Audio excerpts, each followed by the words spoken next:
শব্দ পেয়ে দোকান থেকে আসি ধরে আইসা যারা আহত ছিল অ্যাম্বুলেন্সে উঠাই দেয়। ইতিমধ্যে ফায়ার সার্ভিস আসে, পুলিশ আসে, প্রশাসনের সহযোগিতা নিয়ে একজনে নিহত, ওনারা আবার ভ্যান গাড়িতে উঠাই দিই। আমরা আহত ভাবে উঠাই দিচ্ছি আর কি। পরবর্তীতে উনি নিহত ছিল, এই জায়গায় নিহত হয় না। তাছাড়া একজন পুরুষ আছে, ওনার পায়ে দুইটা অঙ্গই বিকল হয়ে গেছে পায়ে। তো মনে করেন যে একটা দুর্ঘটনা ঘটলো, এটা কোনোভাবে আমরা আশা করি না। এত বড় একটা 10 ফিটের ওয়ালের ভিতর যদি 5 থেকে 7 ইঞ্চি গাঁথনি দেয়, এটা যে কোনো মুহূর্তে নতুন ওয়াল হইলে দুর্ঘটনা ঘটবে, এটা স্বাভাবিক। তো আমি প্রশাসনের দৃষ্টি আকর্ষণ করছি, প্রত্যেকটা ওয়াল যাচাই করুন। এবং একই ক্যাম্পাসের চতুর্দিকে ওয়াল দেওয়া আছে। তো এটা যেহেতু লাভ রুট, আমরা চলাফেরা করি বা মানুষের ফুটপাথ যেহেতু ব্যবহার করে, এটাতে ভবিষ্যতে আরো দুর্ঘটনা ঘটতে পারে। প্রত্যেকটা ওয়াল ভাঙা নতুন করে করার আর অনুরোধ জানাচ্ছি। এবং যে ঠিকাদার কোম্পানির মাধ্যমে কাজটা হয়েছে, এটা যাচাই বাছাই করে তদন্তের মাধ্যমে ওই ঠিকাদার কোম্পানিকে আনার বিনীত অনুরোধ জানাচ্ছি বাংলাদেশ সরকারের কাছে। এবং যারা আহত হয়েছে তাদের চিকিৎসা খরচ এবং যারা নিহত হয়েছে তাদের পরিবারের দায়িত্ব বাংলাদেশ সরকারকে গ্রহণ করার অনুরোধ জানাচ্ছি। এখানে যারা আহত হয়েছে সবাই হত দরিদ্র মানুষ, কেউ স্বাবলম্বী না, যেন তারা নিজের চিকিৎসা, যেহেতু পঙ্গু হয়ে গেল অনেক চিকিৎসা খরচ, এটা বহন করা সম্ভব না। তো প্রশাসনের মাধ্যমে সরকারের কাছে অনুরোধ জানাচ্ছি, আপনারা সমস্ত চিকিৎসা খরচ বহন করবেন। এবং যে নিহত পরিবারটি আছে তাদের পাশে সরকার থেকে আশা করছি দাঁড়াবে সরকার। এবং প্রত্যেকটা ওয়াল যাচাই বাছাই করে পরবর্তীতে যেগুলা ভাঙা দরকার ভাঙবেন, যেগুলা সংস্কার করা দরকার সংস্কার করবেন। কোনো প্রকার দুর্ঘটনা যেন না ঘটে।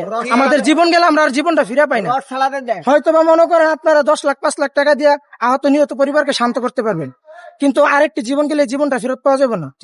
যার বুক খালি হয়েছে সে কখনো মনে করেন বুক ভরতে পারবো না।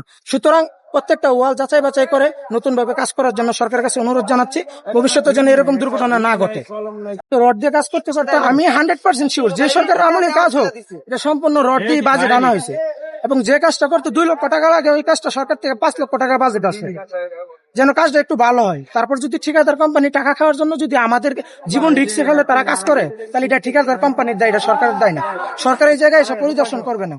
ঠিকাদার কোম্পানির যে ইঞ্জিনিয়ারের মাধ্যমে কাজ হয়, ওই ইঞ্জিনিয়ার পরিদর্শন করবে। তো আমাদের জীবনের একটা দায় আছে। 5 লাখ 10 লাখ টাকার কাজের জন্য আপনি 2 লক্ষ টাকা খাইবেন, এর জন্য আমাদের জীবন রিস্কে ফেলাই দেবেন, এটা আমরা কখনো চাই না।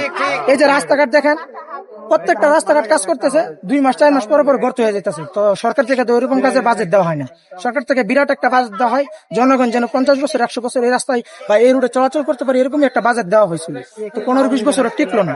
এই যে একটা ক্যাম্পাস আছে, এখানে হাজার হাজার শিক্ষার্থী পড়াশোনা করতেছে, তো যে কোনো মুহূর্তে তাদের জীবনে বিপর্যয় আছে। প্রত্যেকটা ওয়াল ফাটল ধরে আছে, প্রত্যেকটা ওয়াল ফাটলদের আছে। তো আমি আশা করবো সরকারের কাছে যে এই ক্যাম্পাসটারও পরিদর্শন করবেন, বিভিন্ন পরীক্ষা নিরীক্ষার মাধ্যমে যাচাই করবেন এগুলা টিকবে কিনা। কারণ কিছুদিন পর দেখতেছেন ভূমিকম্প হইতেছে।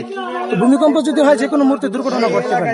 আমার ভাই, আমার বোন, আমার বন্ধু একই ক্যাম্পাসে পড়াশোনা করতেছে। সুতরাং আমরা আর কোনো দুর্ঘটনা চাই না। আমরা চাই সচেতনতা, কিভাবে সচেতনতা বৃদ্ধি করে জনগণের জীবন নিরাপদ করা যায়। আমরা ওইটাই আশা করি সরকারের কাছে, প্রশাসনের কাছে। আপনারা যতটুকু পারেন এটা সচেতন করেন। এবং প্রত্যেকটা ওয়াল এখনো হেলান দিয়ে আছে, প্রত্যেকটা ওয়াল ভাঙিয়ে নতুন করে করার আবেদন জানাচ্ছি সরকারের কাছে।